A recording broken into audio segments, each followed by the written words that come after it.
Canada, known for their delicious maple syrup, and being home to nearly all of the greatest hockey players of all time, is the second largest nation on Earth, and with approximately 2 million lakes, contains over 50% of the freshwater lakes on the planet.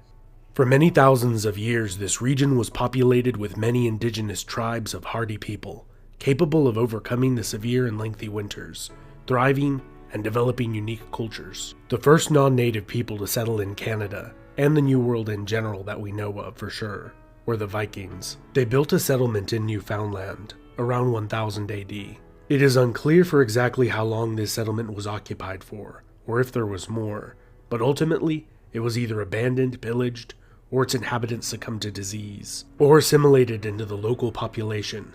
But theories abound. Nearly 500 years later, in 1497, the Italian explorer Giovanni Capoto was the first European to explore North America's coast, claiming it for the English crown. Shortly after, the Spanish and the Portuguese would do the same, but remained uncolonized for several decades, with only a few seasonal Portuguese and Basque fishing outposts built, until the French arrived. Jacques Cartier claiming the land for France in 1534. He named the gulf and river after St. Lawrence's feast day on which he arrived. The French called the territory around the river Canada, after the native word for settlement. After several failed attempts at permanent settlement succumbed to starvation and disease, the cities of Quebec and Port Royal were successfully established. By 1670, the English colonies in the south had expanded, and new settlements were established in Newfoundland and south of the Hudson Bay. The fur trade, particularly in beaver pelts, became extremely lucrative, as it became the favored material for hat makers and luxury winter clothing in northern Europe. This greatly encouraged further northern settlement by both English and French fur trappers seeking to make a fortune. The French and the English did not peacefully coexist, with the French temporarily taking much of the territory around the Hudson Bay during the lengthy period known as the Beaver Wars. Not only the Europeans became wealthy and influential from the trade in beaver pelts. The Iroquois Confederation of 6 powerful tribes, armed with European firearms, initially allied with Dutch merchants, and then the English, to aggressively attack the French, and most other Indian tribes in the region to obtain more furs. Many of these tribes banded together with the French to halt Iroquois expansion. Peace was negotiated after 72 years of fighting, and many, mostly Indian lives lost. And little territorial change. The region of New France was comprised of several colonies. Canada and Louisiana were the largest, along with the smaller Plaisance and Acadia, which the British Empire obtained from the French in the Treaty of Utrecht in 1713 in a complicated agreement concerning the War of Spanish Succession. France also recognized the legitimacy of the Hudson Bay Company's claim over Rupert's Land. Interestingly, the Hudson Bay Company is still in existence today, primarily as owners of a retail store chain, bearing their name. Despite their larger territory, the French increasingly became outnumbered by the rapidly growing British colonies surrounding them, by a margin of 10-1 by the time the next major conflict between the two occurred. During the 7 Years' War, or the French and Indian War, as it has become known in much of North America, French-speaking Acadians were deported far from the Canadian borderlands, some of whom formed the basis of much of the Cajun population of modern-day Louisiana and New Orleans. Both English and French empires sent thousands of regular infantry to North America during the war, supported by local militias and Indian tribes. The greatly outnumbered French relied heavily on Indian allies and fought the British to a standstill early in the war, until the British successfully besieged the cities of Quebec and Montreal. Despite the French later defeating the British in a pitched battle, they failed to retake their capital city. In the treaty that ended the war soon after, France ceded Canada to Britain, while giving Louisiana territory to her ally, Spain. It is important to note at this time much of North America's non-coastal areas were still largely unpopulated, with many of the native tribes heavily depleted through warfare and invasive diseases from which they had little immunity. With a population of approximately 3 million, the American colonies waged a successful rebellion against the British Crown a little over a decade later. The Americans attempted and failed to take Quebec, which remained loyal to Great Britain. After the war, many British loyalists moved north into Canada. During the following War of 1812, both British and American armies launched several failed invasions of each other's territory, ending in military stalemate, and the status quo was maintained. The treaties following the war established a more formalized border between the two nations. Despite the Canadians' desire not to join their American neighbors to the south, movements for self-rule increasingly grew among the Canadian lower and middle classes, culminating in the rebellions of 1837 and 38 that were severely dealt with and crushed, and saw the short-lived Republic of Canada established by William Lloyd Mackenzie. Despite the Republic's short-lived lifespan and diminutive size, widespread public support, not only from many Canadians, both French and English-speaking, but also from Americans to the south, spurred Great Britain's government to make major concessions in the rebellion's aftermath.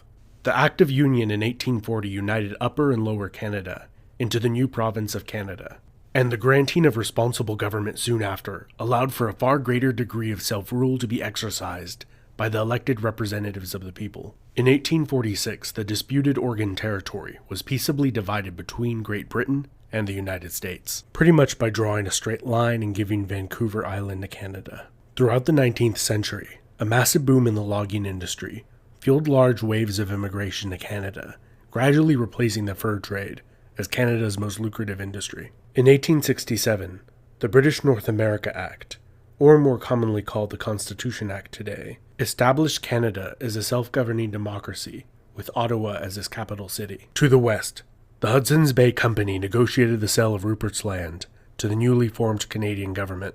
The Métis people, of mixed European, primarily French, and Indian ancestry, were the largest population of the Winnipeg area of what is now Manitoba. Fearing the land they had held for generations would be seized by newcomers from the east, they rose in rebellion, creating a provisional government. And after a tense standoff, and eventual occupation by federal troops, many of their demands were met, respecting their rights. The leader of the rebellion, Louis Riel, would lead another larger but less successful rebellion 15 years later that ended with his trial and execution. Louis Riel became a martyr, or villain to many Canadians, his death increasing the tensions between Indian Métis, English, and French groups in society. Because of the key role the partially completed Transcontinental Railway played in the suppression of the rebellion, political support for completing it soared among English-speaking Canadians, and the railroad was completed in only 4 years from when it had begun. The 1890s saw the Klondike Gold Rush, in which over 100,000 prospectors set out to the remote Yukon region in hopes of striking it rich. Some did, but most didn't. After several decades of stagnant population growth, largely due to emigration to the United States, Canada's population sharply increased due to a good economy and high foreign immigration throughout the early 20th century. During the First World War, Canada, still a dominion of the United Kingdom, sent 620,000 troops to fight in Europe. 67,000 would die, while another 173,000 would be wounded. The staggering casualty rate grieved and shocked the nation. The war had a strong impact on Canadian nationalism and the desire to self-govern its own international affairs, which they obtained when the British Parliament passed the Statute of Westminster in 1931, which acknowledged Canada's co-equal status with the United Kingdom. Between the World Wars, Canada was hit particularly hard during the Great Depression of the early 1930s,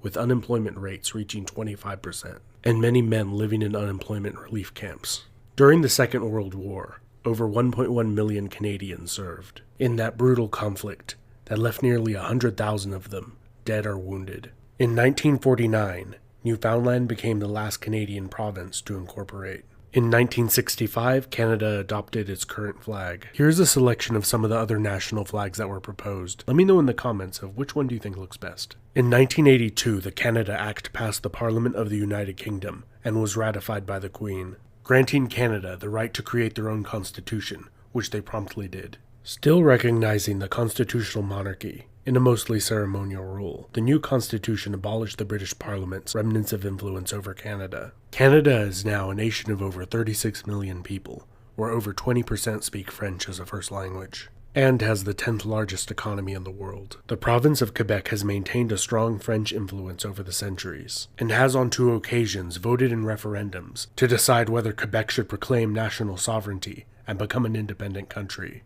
In 1995, it very nearly did not pass, with secession still being an issue till this day.